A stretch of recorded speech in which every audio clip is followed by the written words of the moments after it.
on an early stage company, when you don't have a lot of credibility of starting companies over and over again, it's who else can vouch for you? Who else can say this is a good human, first and foremost?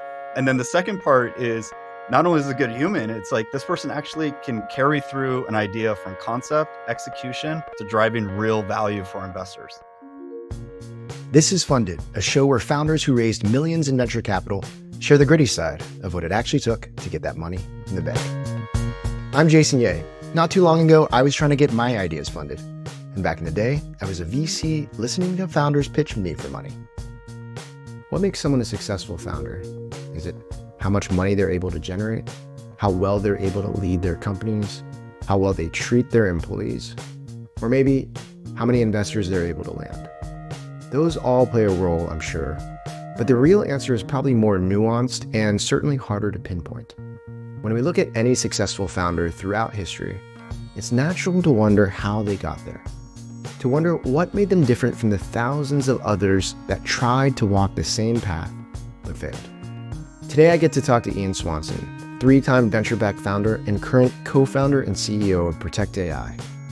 Ian has raised over $82 million in venture capital throughout his career with 2 successful exits. In today's interview, I decided to run things a bit different. I wanted to learn what shaped him into the successful founder that he is, and what mistakes he learned along the way with raising and scaling his companies. To do that, instead of focusing on his most recent fundraise, we ended up touching on all 3 of his companies, sharing the ups and downs and the in-betweens of running a venture-backed company. But to start things off, we didn't just go back to his first company. I wanted to see if there was anything in Ian's childhood that hinted at him becoming an entrepreneur.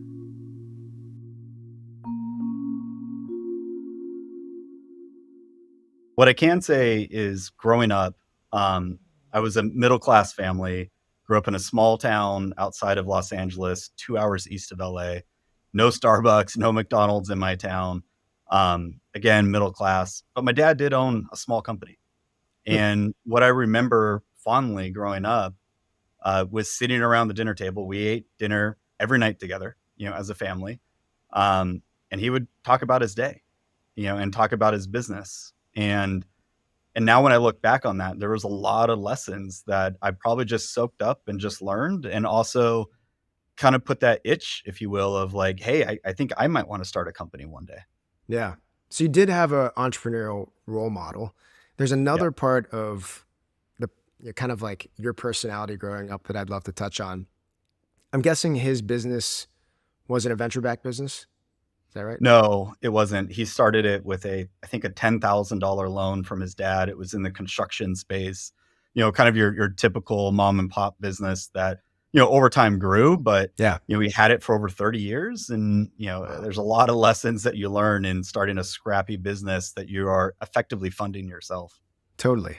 So then the other side of things that I'm curious about is what were you personality-wise in terms of like, were you introverted? Were you extroverted? What was your relationship with like asking people for help, asking for money, if you can look back that far? I would say I was definitely an introvert. I mean, I could turn it on, right, in a networking and in a social setting. But I was always the one that I would be locked up in my room doing my work and getting it done, and not really, in the team environment maybe as much as I should. Now, growing up and getting into sports and stuff, captain of various teams, at that point I started taking a leadership role, and maybe it's starting to assert myself a little bit more, at university and at college. But it was really trial by fire with my first company of really getting into my first kind of leadership role, Right. managing and building teams. Amazing. So people can start from introverted backgrounds and then really, really accelerate their careers. People don't have to feel like only one personality type is the type that will build these big companies that will raise millions and millions of dollars. So I Well, love quick story though Yeah. there. I remember I was in a speech class at university, and I had to give a speech. I think it was to like 15 people. I was so nervous, so nervous. I probably failed miserably in that speech. Fast forward, I remember earlier in my tech career, I was having to give a keynote speech at Intuit in front of literally over 1,000 of their employees. It was being broadcasted all over the place. And I got the prompt for the speech 30 minutes before I was supposed to give it. And it was, hey, you got to give this speech on innovation.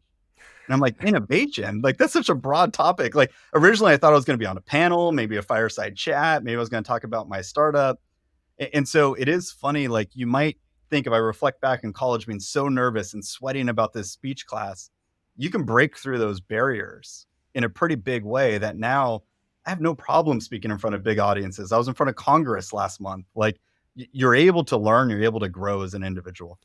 It's a great segue, Ian, into actually how I wanted this conversation to go, which is, you just said, like, there are skills out there that you that might not come naturally to you, but after repetition, after working through some of your problems and getting better, you can become great at this. And you're one of the first founders that we've talked to that has had multiple successful exits under their belt from venture-backed companies. You're now, correct me if I'm wrong, but you're now on your third venture-backed startup as the co-founder or the founder and CEO of Protect AI. And where we usually take these conversations is to dive very specifically into the company that they're working on today, how they thought about raising capital, where these things came about, like what were the first challenges they ran into. But when you went to start Protect AI, you were the global head of AI and ML at Amazon.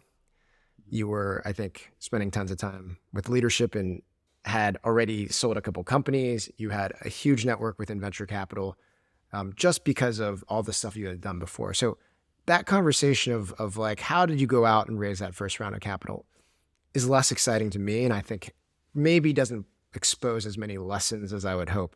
So maybe you and I can talk a little bit more about, if we rewind back to your first company, Symmetrics, and we do a little bit more of a comparison to think about, like, what was it like going to raise money as a founder the first time out in Symmetrics, and how different that is today, so that people can understand. I think one of the things that people figure out is when you hear about a founder that is raising capital and it takes no time, a lot of people, as they start going and reading those articles, are like, oh, like, could I do that?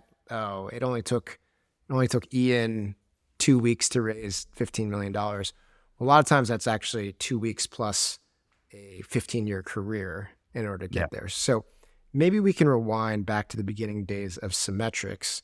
And do you remember what it was like thinking about, oh, I'm going to start a company, and one, and then two, whether or not you wanted to raise capital for that?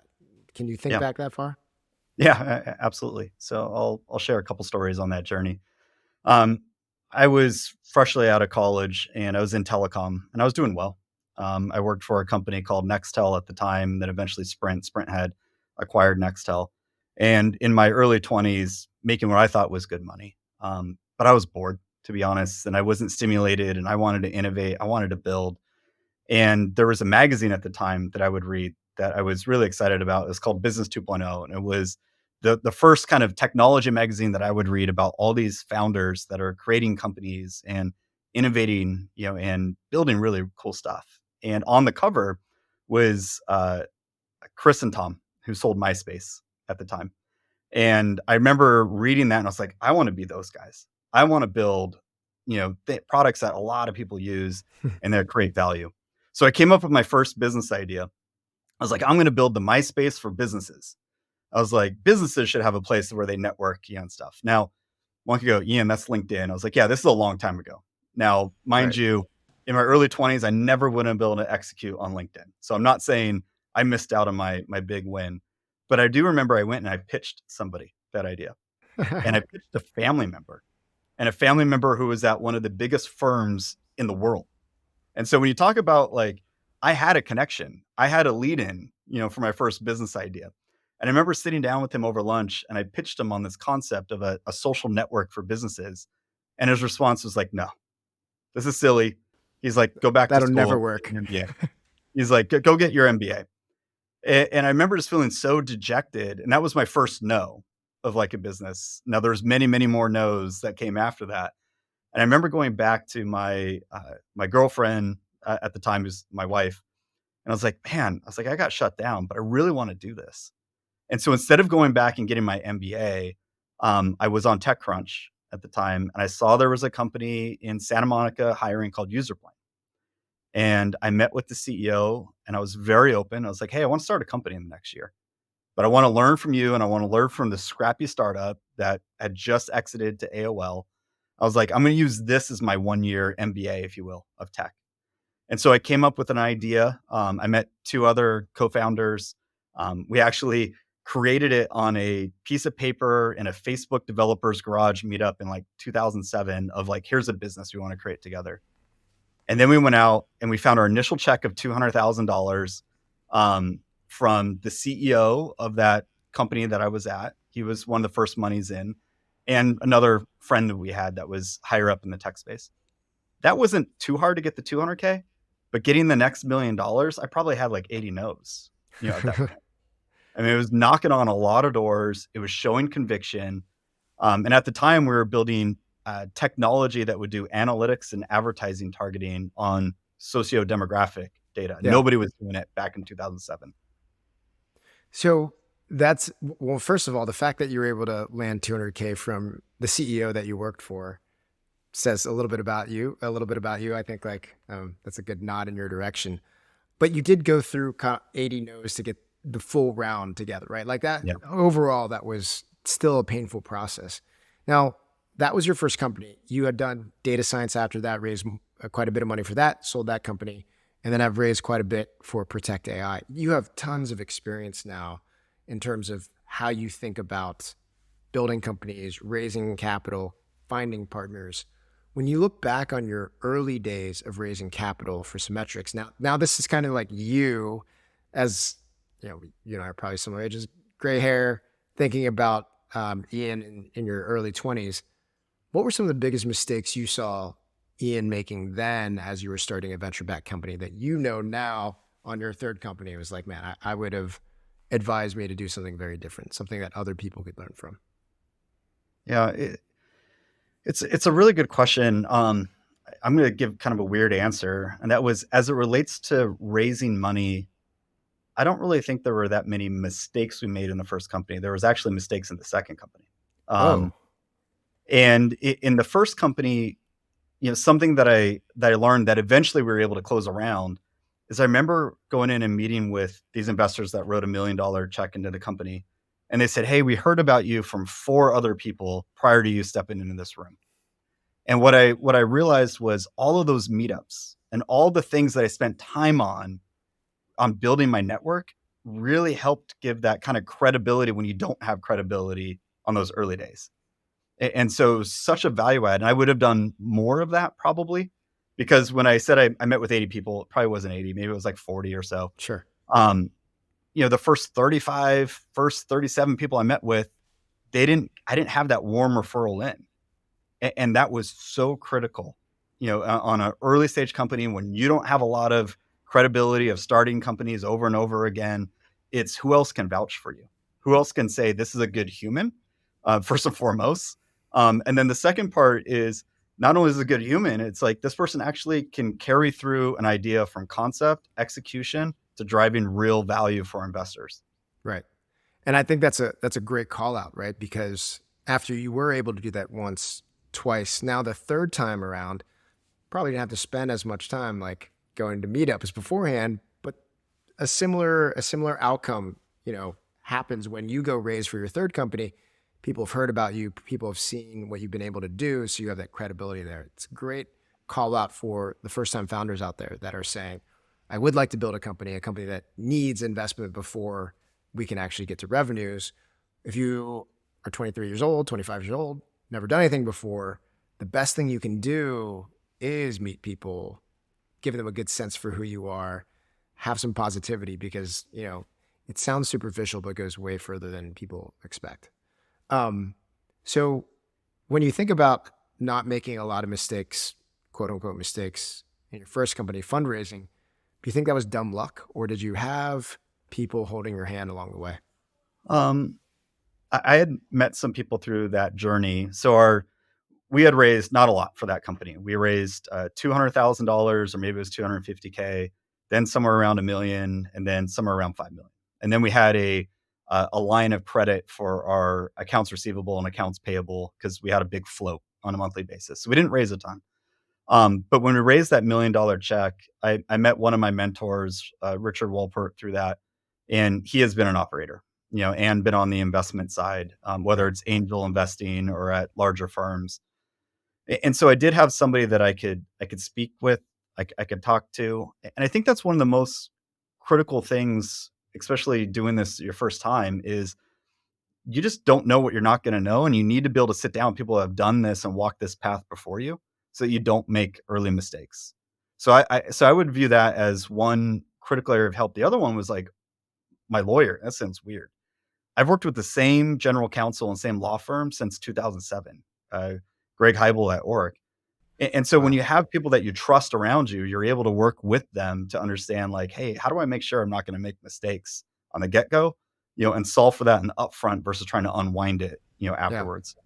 So this is a great thing that I was hoping would come out somewhere along the way, which is showing that Ian on his own, talented for sure, but you had help, right? Like the best people have help along the way. Richard Wolpert, also someone that I had the pleasure of spending time with in the LA ecosystem. Great guy.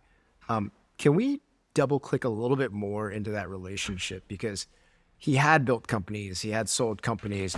That is a guy that has a lot of experience that he could share. Not sure why he would share it with you versus somebody else. And so maybe you could talk a little bit about your experience getting a really great mentor to want to spend time with you, because I think this is a piece of advice that people hear thrown around, like get great advisors, get great Yeah. advisors, get great mentors. But similar to other startup and fundraising advice, it's given in a very soundbitey fashion where it's like, okay, that's a great idea. And then you're like, how, how do I do that? So you could either say, do you have any tactical advice around how you do that? Or just maybe tell the story of how you met Richard and got him to want to like you, or him to like you enough to want to spend more time with you and to help you. Yeah. Um, from a tactical advice perspective, honestly, I think I just got lucky, with some of the people that I met, especially early on, in my career. I think if there's a common denominator or something foundational in some of those early relationships that I've had in technology, it was working again with good human beings. People that, you know, aren't just surface level wanting to talk about, the business metrics and the product, but trying to talk about the people behind those products and the challenges that you're trying to solve and not being scared away by some of those challenges. And you get that with some investors. So Richard, it was, he was actually the first $1 million in. He was part of a JV fund that Excel, Venrock, and William Morris put together with another guy named Paul Brico. And that was one of those, like, hey, I walked in the room, there was 4 referrals, warm intros into it. And so there was some level of trust. But then once we worked together, for the first 6 months, the first year, having regular board meetings, we developed a relationship that I could just text them or call them. And so some of my best board members have been that level of relationship where it's like, no, we could just pick up a call and just talk or pick up a phone. We don't have to have a scheduled board meeting. A lot of people get really concerned about oversight. They get concerned that a board's going to dictate like what they're going to do. I've always seen it as a huge value add. And I look at them as mentors and people I want to learn from. And if you treat the relationship as such, it could be a wonderful two-way street. And that's where I've gotten some of my early mentors was from board members and some of my early investors. Yeah, I think it's such a great call out. People are often swept up in the headlines of like the crazy things that happen at certain companies where certain boards do certain bad things, and it's like the only thing they hear about. But But few people, that's few and far between. yeah, exactly. Like if they're gonna do something bad, it's generally that there's something bad at the company, is my view. Like Yeah, like that people go early on in my companies, I give a board seat on my seed rounds. Sometimes a couple board seats, and maybe I don't even have controlling equity like after my first round because I have business partners that I work with. And they go, "Oh my gosh, you're giving up too much, or there's too much risk there." It's like, hang on. If I'm doing my job well, they're gonna keep me around. And oh, by the way, if we find a better CEO than me, let's go hire that person because I'm a stakeholder in this company too, right? So which like is all those things are super important. that's really funny. I don't know if you noticed, but some fireworks went off in your screen, and I'm Yeah, that going was to very lie. awkward at that moment. Okay, so there's another side of what you said around mentorship and advice. Richard Wolper, Paul Brico, amazing guys who have a lot to give. The other side was a lawyer, and I'm not sure that everyone thinks about their attorney as a source for great support or great advice. Um, how did you get so lucky, or is there an approach that you came up with to figure out that partnership? What would you tell people about sort of the service providers that they bring on, and how you would work with them or advise people to work with them? I love the call out Ian made around this lingering fear founders have of board members gaining too much power. I think his answer gives you all a look inside the mind of a successful founder. When we come back from the break, Ian shares a wise take on how he thinks of his relationships with his service providers. Like many of you, my last venture-backed startup was a SaaS business. In that company early on, we had the opportunity to sell into a large enterprise, but ran into some walls when they asked us if we were SOC 2 certified. Not only were we not certified, we also found out that it would take our small team a ton of time to get that done, and so we ended up abandoning the deal. If you haven't run into a situation like that where a potential customer or investor is asking if you're SOC 2, HIPAA, GDPR, or ISO 27001 certified, you probably will soon. But unlike me, you could use a company called Vanta to help. Vanta helps automate up to 90% of the compliance work, getting you audit ready in weeks rather than months, and eliminating up to 85% of the costs. Not only that, but Vanta can start small with you and scale up as you grow, helping you land bigger deals and earn customer trust.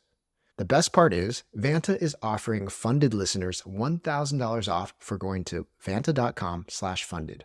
That's VANTA.com/funded for $1,000 off your service. Check it out. So going back to growing up, I said my father had a small, medium-sized business, and one of his confidants and people that he would always talk about around the dinner table was his accountant. And meeting with them and sharing business advice and how to scale up the business. And so maybe it was ingrained in me that, hey, your service providers aren't just there to provide you the very specific service that they're selling you, meaning billable hours on this, but it's maybe, hey, you work across dozens and dozens of companies. You've seen the patterns. Like, I should be asking you questions, on things that we can do to be a better business, better company, or a better operator, on that. So I think I went in with that mindset. I don't think everybody goes in with that. And I think I got lucky on the partner, that I worked with. Like, it was pure happenstance of how we got connected. But the way that we have treated that relationship is one where I could call him on a cell phone. I could text him in between jobs. I've reached out to him. So he's not even working for me or for the company, Yeah. but we've been able to bounce ideas off each other. So it's a real relationship and you get to know these people. You can't just treat them as just your service providers. Yeah. Yeah. Well, I think if you do treat them just as your service Yes, provider, you are kind of missing out on an opportunity to add true. more value to you and your company. And I'm glad you said it in different words than I usually use, but I tend, I think lawyers and accountants might bristle at this, but I tend to think like the core service that they offer is fairly commoditized. I mean, as long as you find someone that has the experience of working with startups, they are going to give similar legal advice.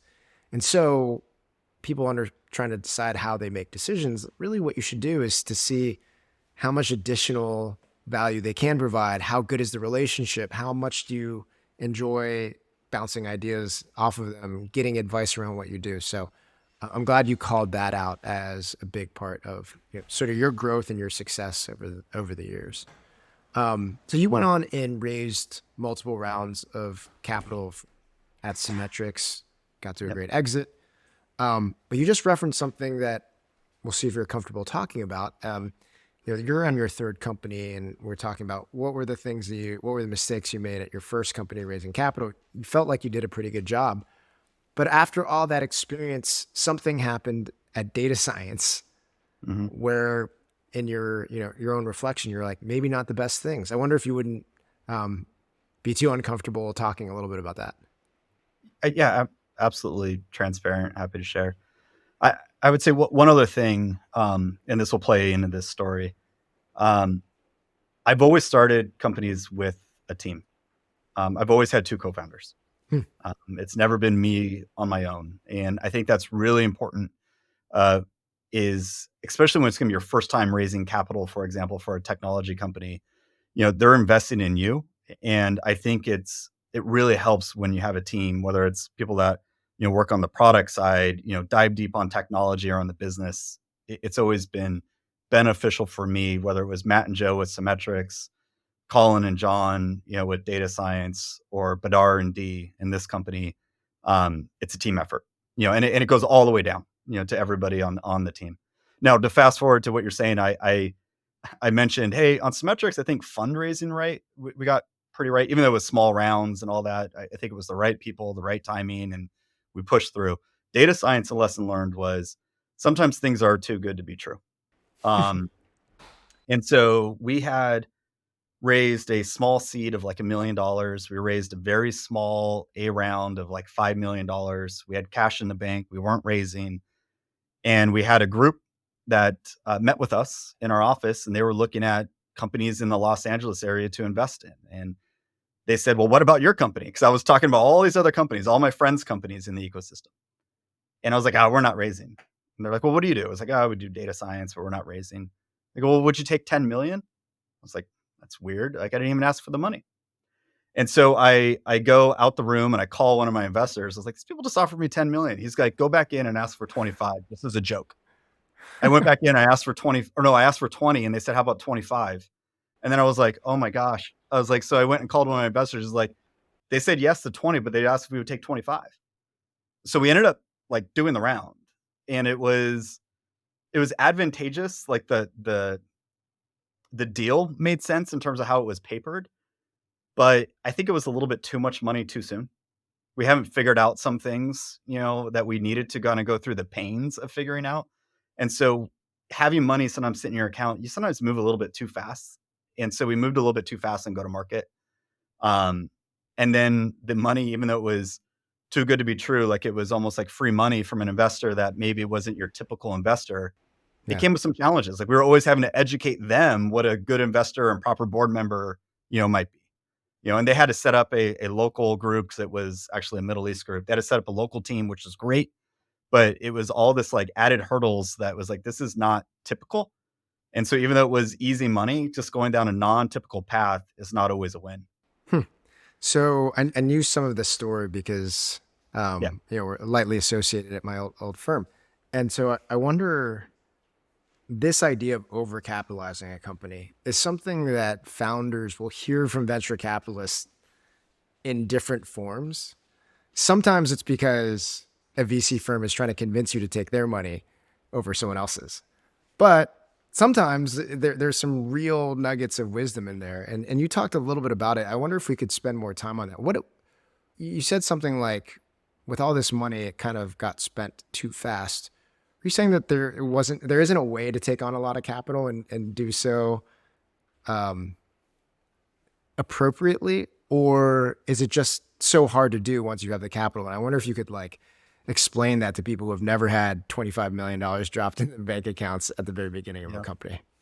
So, y yes, you can raise a lot more money and be prudent, on how you spend that money. So let me be super clear there. And we weren't egregious, by any means. But I would say there's a lot of reports have been coming out that when you raise less capital, it's a forcing function to be super scrappy, on that side.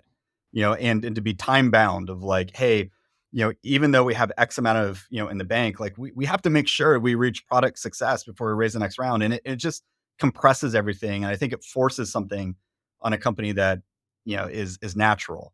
When you raise a lot of money, it releases some of that tension that I think is good tension. Now, Hmm. fast forward to this company. Um, I raised 13.5 million in my first round. We'll get maybe more details. Then I raised a 35 million. I'm still sitting on $35 million cash in my bank account. Yeah. Like we could easily hire more salespeople, more marketing people, stuff, but we're early in our business journey that we're still figuring out some of the nuances of the product and the fit and the customers. And it's going great, by the way. Hmm. But we just want to be super diligent in how we're spending this. And then when we see that the sales motions, the sales plays are repeatable, we triple down on it and we go super fast. That's fascinating. So if you're thinking about Ian, when he gets this offer for data science of, oh, Yep. you want 20? Can you make it 25? What do you think you would have done differently with hindsight as, hindsight of 2020? Would you have done anything differently? Would you have taken Um, different money? I may have done the round, but I would have. I'm going to speak against what a typical founder might say. I would have done it at a lower valuation. Hmm. Um, and when I've been in this space since 2007, I've met a lot of friends that have been CEOs of their company. And aside from not getting product market fit or wrong timing or whatever, sometimes raising too high of a valuation can also be a death knell in a company. And you're definitely seeing it a lot in the last 5 years where companies can't get up to the value that their valuation was at. And so they're Right. stuck. They don't know what their exit plan is. And so we got fortunate, like we found a buyer for that company in Oracle, which was a great buyer, great company. I still have, I think, over 100 people from our former team are still there, 6 years later, which is Wow. awesome, like shipping product. Um, but I would say I would have lowered the valuation a little bit, which would have been nice, and that would have gave us more optionality for future investments or even other liquidity events. Um, and we took that to heart at this company at Protect AI. We could have raised at a massive valuation, but we purposely did not. Hmm. Okay. So this will get us to Act Three of Ian Swanson and fundraising. And where I just want you to say a few words is tell me a little bit about the advantages you've had coming in to decide that you wanted to start this next company and that you wanted to raise money for it. Sort of blend it with where you were, why you decided to do this next thing, and what it's felt like. At least everything else is hard. Company building, I think, is always hard. But Yeah. for this one part of it, like it feels like you probably have it on lock. Maybe you can tell us a little bit about how starting this company and raising has been for Protect AI. Yeah. I mean, if I was raising for my first company in 2007 with not much of a network, not much of a background or track record, that was a tough process, right? You had to Right. really convince people. Fast forward to now, it's like I had exited 2 companies. I've been a vice president at American Express, a vice president at Oracle. I had just left Amazon, where I was the worldwide leader of AI and machine learning, so responsible for the revenue number across 17 products and a worldwide team working with 100,000 customers. And so the genesis for this business was a lot different, and I was in a totally different spot. And so Protect AI, I'm probably terrible at branding, but it does as the name says, protects AI. We're a security company for artificial intelligence. And so I saw the problems at scale from my previous roles that I had. Mhm. And so when I was thinking about starting this company, I was actually at an event, um, and it's a event for enterprise software executives like myself and like venture, leaders of the top firms. And this particular event, it's kind of weird. You sit on like bean bags, there's a topic on the door, and you free for all talk about whatever you want. Yeah, there's a little bit of a moderator there, but it's pretty casual and it's off the cuff and you talk about whatever you think's important. And we're sitting in the room of this particular event that says security. So anybody that want to talk about cybersecurity is in there sitting on a beanbag. And I ask a question, what about security of artificial intelligence? And I get like looks at me like I'm crazy. They go, two things. Number one, software, code's code. Well, I know that's not true. The second one, they say, well, we buy from all the big, cloud incumbents and they have security figured out. Well, actually, I know that's not 100% true either. And so as I'm sitting on a beanbag, I get a text from a guy 2 beanbags over, Ed Sim, who's the managing director of Bold Start. And he's like, let's get out of this room and figure out how to start your new company. So I didn't have to go around pitching people. And by the way, I'd already had another check that was me flying over to this event. Somebody was like, hey, we'd like to fund it before you even talk about it. I didn't have my team yet. I did not have a deck of slides. I did not have a business plan. I didn't even know what we were going to do other than security of AI. And actually, at the pool at this event, my wife was here at this particular event, is when I bought the domain. And so I didn't have any of that stuff. So the difference of like having to go and pitch dozens and dozens of VCs, not having your network, not having credibility, fast forward to this time, it was it was truly what they call inception investing. It was Yeah. before I had a company, before I had a team. It was just an idea. And I think that's going to be the new wave of investing, is not just angel investing, it's inception investing. Yeah. And you're seeing it with Bold Start and some of the other leaders that are out there. So that's a really great painting of that picture. And the thing that I want to follow up is something that we had mentioned very on in our conversation. I don't want anyone listening to that and being like, just seething at what you were Yeah. able to do, right? It's like, oh my God, he went to a conference and had his buddy, Yeah. text him and say they want to give him millions of dollars. It's like this guy that has all the advantages in the world. And the thing that we really need to point out is that, like, you've met Ed Sims at Bold Start over a 15, 20-year It was career. it was over 10 years. And so Right. like we actually pitched him and his firm, I think at my first company, Symmetrics, in 2007. They hadn't even set up their firm quite yet. It was, Elliot in LA trying to figure out like what to Yep. do, working with his partner Ed. And so that relationship like matured over time to where I was even trying to buy one of their portfolio companies when I was the CEO of datascience.com. And so to go back to, for the listeners, yeah, this wasn't a, hey, I showed up at an event and got lucky, right? And I'm Yeah. super privileged. It was, years and years of building out a network and investing in the people. Yeah. And I think that's where, like, a lesson learned is these relationships take time to sometimes squeeze value out of them. But you can get a lot of value if you put the appropriate amount of time.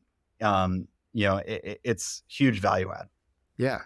And the other thing I was going to say is, so one part that we just described why you were able to do that is when VCs make bets this early on, they're betting on the people, and they have Yep. to have conviction in a person's ability to execute. They have to feel comfort in their and what they believe a working relationship is going to be like. And so that happens over a 10-year period of building relationships, seeing you execute. The other thing VCs tend to want to know about is market validation, problem validation, right?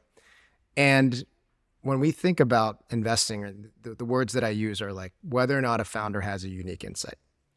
And the word that I've been seeing layered on top of that, I saw Andrew Chen reference it recently, is hard-earned insights. So like I like combining those two things. And, for you to have run AI at one of the biggest tech companies in the world, you have some insights in there. And you were talking about people raising their hands and saying, well, like we buy from the biggest tech vendors and they have security figured out. And it's like, well, you were a leader at Oracle for a number of years and you do have some kind of hard-earned insights. And so if we layer that on top of the relationships that you built over 10 years, you should be getting money way sooner than other people that don't have that. And so I think one of my big takeaways from this conversation is people can look at what is possible after grinding it out for 15 plus years. And if you believe that you still want to go raise capital, you should expect a bit of a delta, right? Like you're either going to be grinding over 15 years and have a quick fundraise process, or when you go out and raise, you got to expect some sort of grind in order to show investors who don't know you that you're trustworthy, that you're worth backing, to show them that you have hard-earned insights into a market, into a problem. And so it's cool to just be able to talk to you quickly, to touch base on 3 different stops along the way. And now you're building something that I think sounds like it's going to be massive. So, Ian, this was really fun. I really appreciate you finding time to just share some of these insights. I always try to end with some kind of conversation piece question that is a little bit more fun. In terms of protect AI, you're building cybersecurity for a new generation of technology that honestly has, like, I feel like the vast majority of the world just found out about a year ago. And there are a lot of funny stories of AI and what happens out there. Has your company had to do much in terms of interacting with funny experiences that enterprises have with AI? Like, what's any of the weirdest or craziest things you've seen AI do within companies that you've had to sort of like protect So I'll against? give 2 stories on this side. First is the definition of AI and kind of what people think it is today versus what it has been for a while.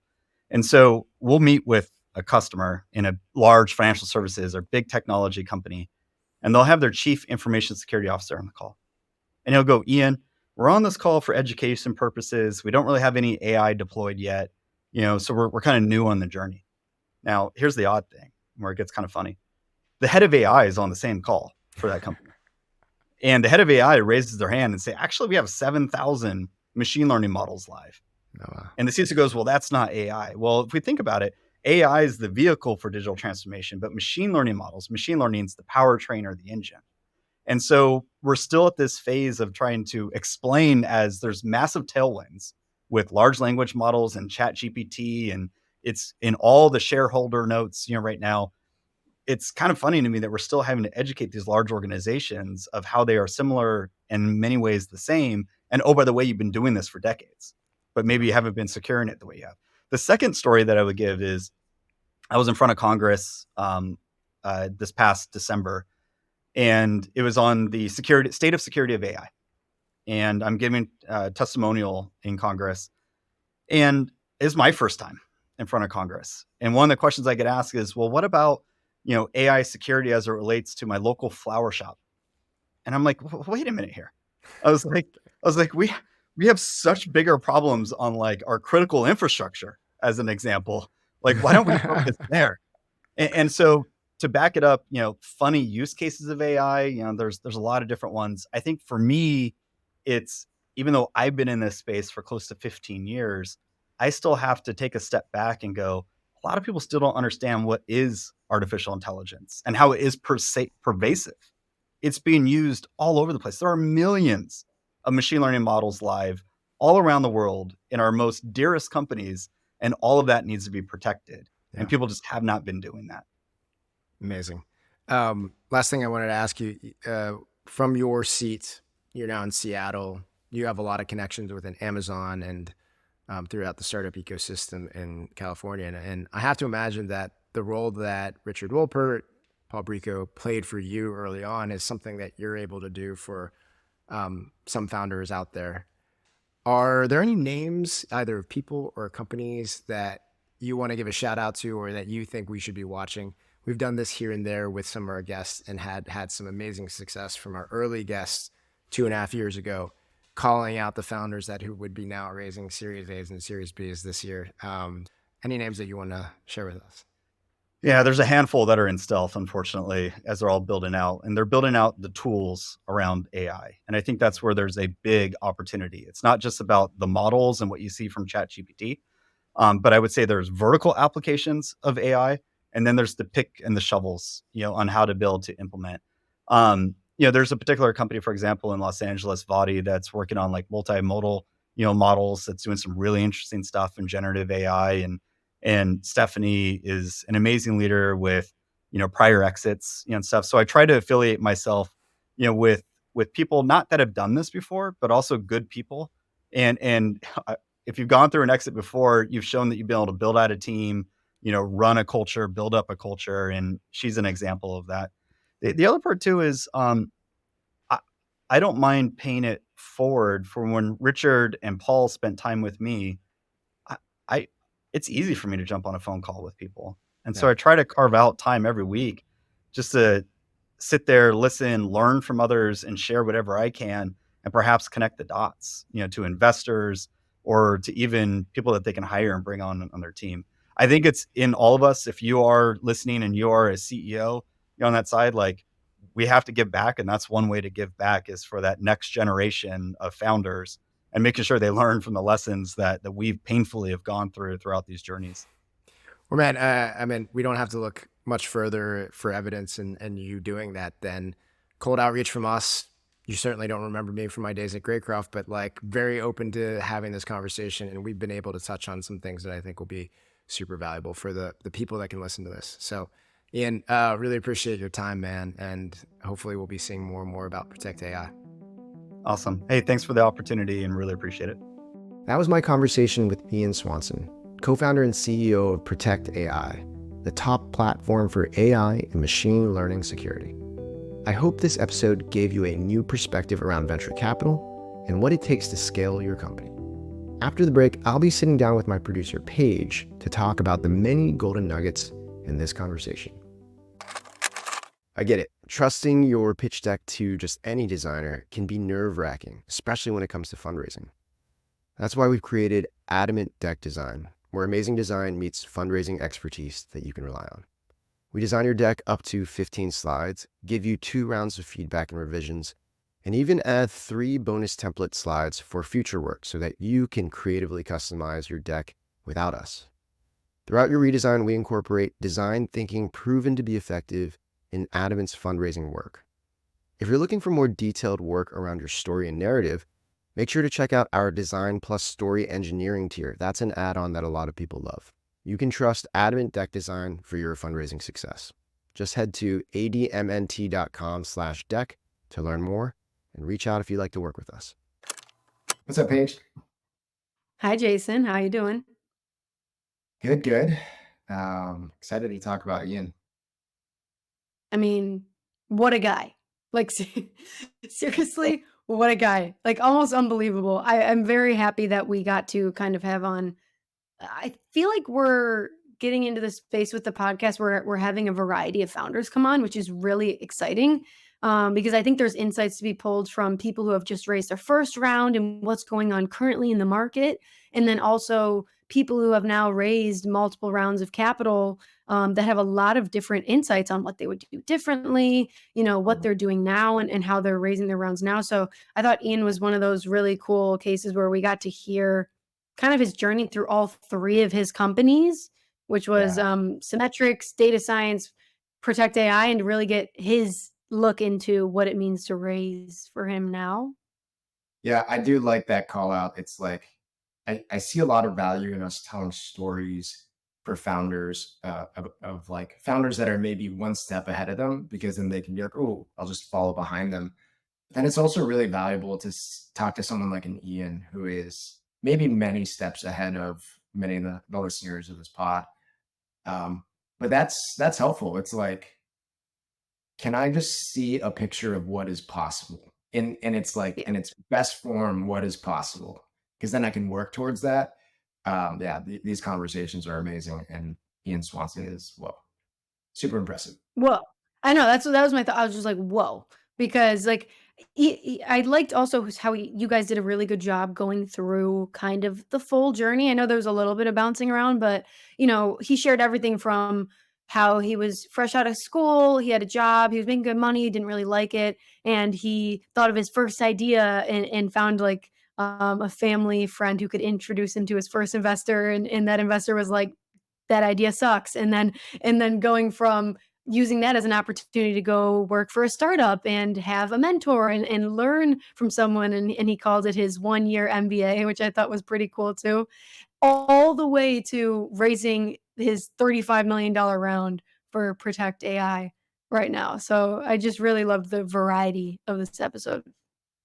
Yeah, and I forget if we explicitly mentioned it, but he and I crossed paths when I was an investor at Greycroft, and I was just a junior VC when he was like coming up and had his first exit, and then data science. Well, I was lucky enough to be in that ecosystem and part of that deal and watch it all happen. But yeah, so I know he doesn't remember me from the time, but I do remember watching him and just continuing to see him level up, like from one to the next. It's almost like, how could you do any more? And he just seems to be able to do it over and over again. But yeah, very fun to hear it from his words. He got something, yeah, totally. And I wasn't confused on a bunch of things, but I kind of wanted clarification on some things that he touched on. I don't know if they were like crazy takes or anything, but something that I jotted down as it was going on was this thought of the thoughts he was sharing around the giving board seats, and how I actually really loved his take around board members and how it's like he was basically saying, if I'm not doing my job right, then someone should replace me. So if the board is doing that, then clearly there's a reason behind it. Or I know that might have I don't know if everyone agrees with that, but I also heard him say that he gives out board seats on his seat around, and he kind of said it in a way that was like, people don't do this. So I just wanted your thoughts on that. Or yeah, is it uncommon to give a board seat on a Yeah, seed round? Or the the common advice is that you should try to maintain as much control over your company as possible for as long as you can. Mm. And what that means is like selling as little of your company as you can and hoarding board seats. So not just willingly giving away board seats, because once someone is on the board, like it starts, you start essentially relinquishing control of your company because there's another person that votes on company matters. And uh, most Mm. people don't have any board at a pre-seed. And you have to look at the numbers, but I would say the vast majority of companies at the seed level don't even need a board, and investors at that level aren't requiring a board or a board seat. Now, that's Oh. I mean, that's the common school of thought. That's the common advice that's delivered to founders, and I think it's there to protect against bad actors, bad investors, horror stories where you hear about founders getting kicked off when they didn't deserve to be kicked off, and knowing like there's a chance that you could be removed from your own company, and that is a horror story that is told to many founders. But I think, as Ian was describing it, there is a flip side to it, right? I don't believe that most investors go into a deal thinking, I want to do this deal so that I can kick Paige out of her company and then control the company. Investors are not operators. They don't want to operate your company. They want the best Mm. operator in the seat that they can have, and they want the best possible outcome for the company and themselves and their investors. And so usually when those things are happening, when change of control is happening, or when an investor is making moves to change the executive layer, they usually have seen something. They've seen something Yeah. gives them pause that makes them want to make a change. And so look, I think there are two sides to every story. Certainly, there are horror stories.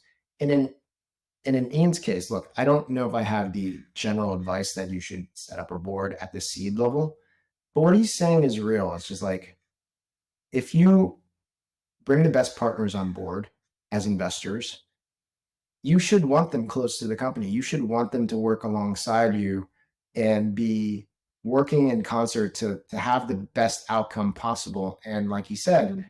if I have someone that is close to me and we're working together and they see something and we see something where it's like, I'm not the best person to be running this company, then he's right. He's like, we should all be working to try to find out who that is. And I think a lot of times egos get involved. It's like, I was the founder, I was the initial CEO. There's so much identity tied into running a company that when someone says, Jason, you're not the right CEO for this company, even if it's right, it can be very hard to hear. And so, look, I think it takes a lot of maturity. I think it takes three companies, and just and to be like, look, I want real partners. I want to build a big company, and I want someone close to the business early on so that we can drive towards the best outcome that we can. And I'll tell you one personal story is in my last company, a venture-backed company, because I am a good fundraiser. I was able to raise capital on my terms, and I was able to fully control the company, no board, no nothing, sell very little of the company. And I look back on it, and I think we would have gotten to a better outcome had I actually brought investors in closer, like, and had the investors maybe take a board seat early on, engage with me more, and sort of push us as a team in the right direction, as opposed to being like, no, no, we know everything. We can get this all done. We don't need investors. So, long-winded way of saying, if you're building a partnership with investors, then you shouldn't be scared of them. You shouldn't be scared of them being part of the the management of the overall direction of the company. That's what you're bringing them in there for. And so that's something for everyone to learn from. Whether or not that means that you should give away a board seat at the seed level, it certainly means that you should be working closely with your investors because they're part of the team too. Yeah, I also liked how Ian was like, "Listen, I'm a stakeholder in this company too, you know, like I want this company." Like he put the company before himself, which I think clearly so far that's worked out pretty well for him. He has ended up being the CEO, I think, for all three of his companies. But just even having that mindset in there of like, okay, if there ever comes a day where I'm not best fit for this, then I'm not best fit for this and we should find someone who is. I just think that's very honorable and I like that. I also feel like it's just one of the to me, how I took that advice is like, if you have a gem of an investor that you click with, you trust, you feel like they're gonna push you in the right direction, then, if the only thing stopping you is, "Oh, I shouldn't give a board seat away yet," then maybe you can rethink it. And that's all I kind of took away from that. Another thing I kind of wanted to get clarification on that I honestly didn't know much about is this idea of like outside investors or outside investor firms because on Ian's second company, data science, he ended up, as you heard in the episode, having this crazy weird round like where it started off as he thought the conversation was a joke that he was having with this guy of like, "I'll give you 10 million for it. I'll give you 25 million, whatever." And they ended up doing the round for 25 million from an outside investor. And I liked how he spoke on the ups of that, the downs of that. Some of those downs being, he felt like they kind of had to train the investors in how to be investors. And like this idea of having too much money and using it too fast. And I think that gave a lot of really good insights for founders. But I also just wanted to ask you, like, is this something that you see a lot? I'm assuming it's not something you see a lot, but when you do see it, how do these even happen? I'm kind of confused, honestly. Yeah, so I think he's talking about sort of atypical investors, right? Most times when you're raising capital for a high growth tech startup, you're talking to high growth tech venture capitalists who invest at different stages. They understand the motion, they understand the expectations, they understand what it takes to get a company from, let's say, a pre-seed to a seed, if I'm investing at the pre-seed, or from a seed to an A, if I'm a seed investor, and so on and so forth. Every once in a while, there are people with money, organizations with money, who happen to hear about an opportunity, and then you get what Ian was talking about in his experience, where he ran into a sovereign wealth fund in the Middle East or something like that, and they get enamored with the idea of investing in tech, even though that's not their core competency, even though that's not something they've done a Hmm. ton before. And one thing to point out is that I've grown up in the world of venture capital, especially call it pre-seed all the way to Series B, and we're talking about $1 million rounds, $2 to $4 million rounds, $5 to $10 million rounds, and when we're talking about big money, we're talking about $10 to $20 million Series B rounds. It's like, oh my God, a lot of money. But if you take a step back in the world of finance and investing, sub $100 million rounds are tiny rounds to some people. Yep.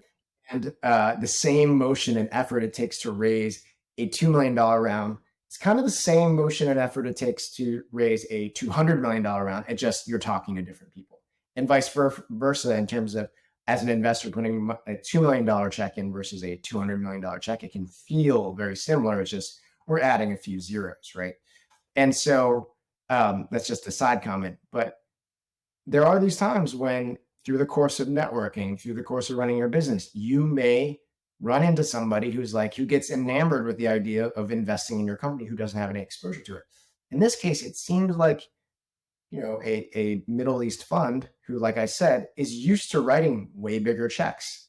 So when they met an experienced entrepreneur like Ian doing something interesting around data science, they're like, $25 million, drop in the bucket, right? That's like expansion for them. And so this can happen. And I've seen it happen multiple times. Does it happen a lot? No, right? It's good that we Ian talked a little bit about the pros and cons. On one side, the pro is like more money than he was expecting, right? And, that can, in some ways, solve a lot of problems. A lot of ways, it doesn't solve a lot of problems, right? So, there is a real trap around overcapitalizing a company. It can be, it can feel like that money is burning a hole in your pocket. So you just kind of increase spend when the company isn't prepared to put that sort of money to work. And so you become a little bit loose with how you make decisions. And then all of a sudden you're burning way more capital than you need to. And, maybe not making the progress that you might had you been more disciplined with less capital. Also, whether it's a Middle East fund that usually invests in real estate, industrials, or let's say, investing in a $25 million round, or a dentist who had an extra $50,000 who was investing in your angel round. These are two types of investors that don't know what high tech startups are about, don't know what to expect. And in those situations, while it might have been easy to get the money because they're like, sure, whatever, you might find that it's harder to work with them, right? They might be bothering you about revenue when revenue is the last thing that's on your mind. They might be all of a sudden on the dentist side worried about the $50,000 because they thought it like putting money into a CD or a public stock where it's like they can get their money out. They didn't expect that. And on the Middle East fund, they might be just asking the wrong questions, not actually driving the value that an experienced investor in your industry would be able to drive. So yes, does it happen? It does. There are good things about it. There are bad things about it. I think Ian ended up managing it relatively well.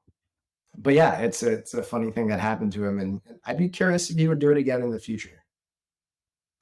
Yeah, I think how I think about it is if I was going to do that, I would have to have a close group of people, like, in the VC world that I could get my feedback from then. Like, I that would have to be how I thought about it, and which I'm sure Ian figured out a way to do that, is just get information like, "Okay, here's the investors for the money, and then here's my, like, mentors and my people who are actually gonna give me feedback around what to do." So it kind of is double the relationships then, but I guess if you have the right people, then it Paige, could work, and I wanna your what? just makes my heart, so happy. It's like you're really growing up in this world, and that's exactly how you should do it. If you're going to play that card, then realize that you still need the support and find your other advisors, find the other people to get the feedback Yeah. and advice that you need if it's not going to be your main investor. So great call. Totally,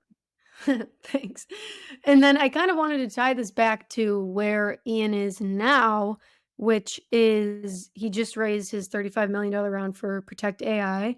And I liked how he tied it back to this point that we were just talking about, which is he's still sitting on that 35 million and taking his time with it. He's figuring out, he's strategically thinking about how to use this capital. I think that's genius. But I did have a question that came up around it is there a deadline for using capital? Like, I know there's probably, like, hypothetical deadlines that investors are gonna push you in, but is there like, an actual deadline?